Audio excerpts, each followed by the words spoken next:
Help me navigate this system as a wrestling fan, as I've been trying to navigate. And somewhere I was kind of following along, and then somewhere along the way, I got lost. I don't know if you are lost at this point, but I am lost.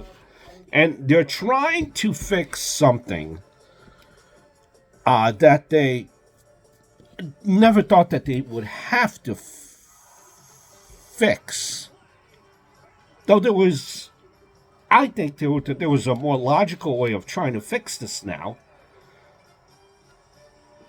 But nonetheless, we had The Rock officially, Hollywood Rock, officially joining, I guess, the Bloodline. And The Rock says that he's going to do everything in his power to make sure that Cody comes back out of this a loser. And I'm lost here. I'm not understanding.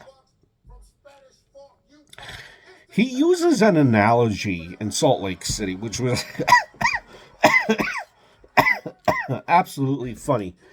He called everyone in Salt Lake City inbreds, which was hysterical, nonetheless. Had him at the palm of out of their hands, honestly. And he uses the analogy of how Cody, what exactly is Cody's story? You know, he had a WrestleMania match last year and he lost. What is his story?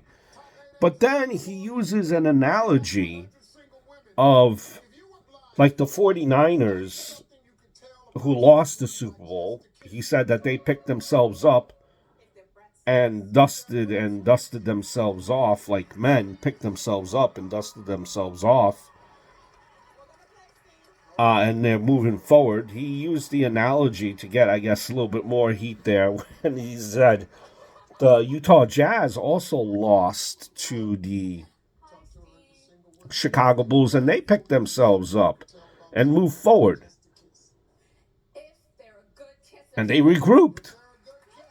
So I'm thinking to myself, yeah, exactly. That's exactly what Cody has done. It's been a whole year.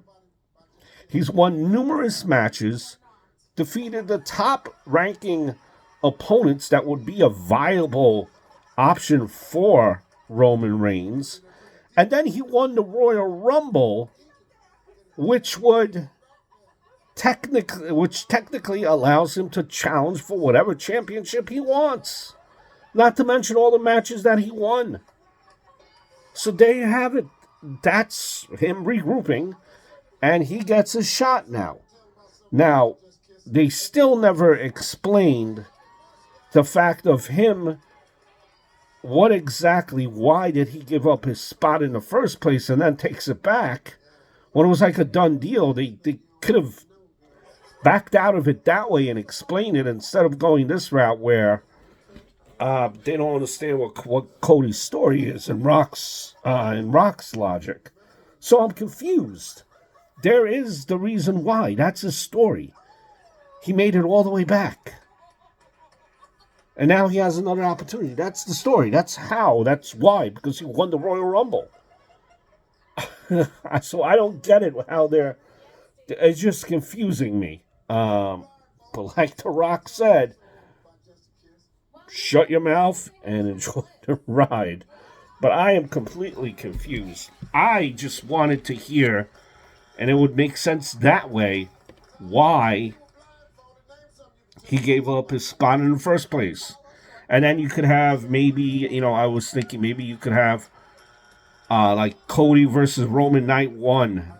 Or Cody versus Rock night 1. And then, have Roman versus Cody night 2, where he wins both nights.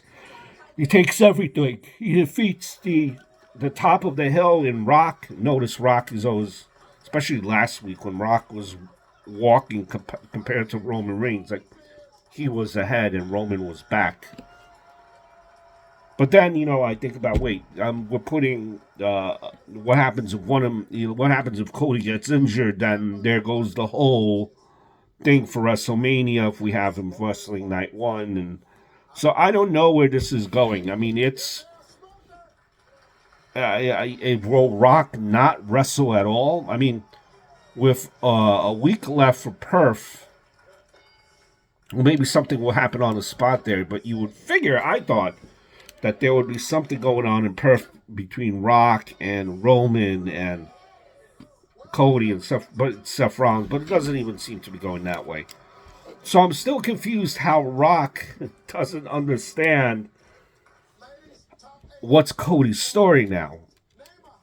Nonetheless, like Rock said, he's gonna make sure that Cody does not win. Beware.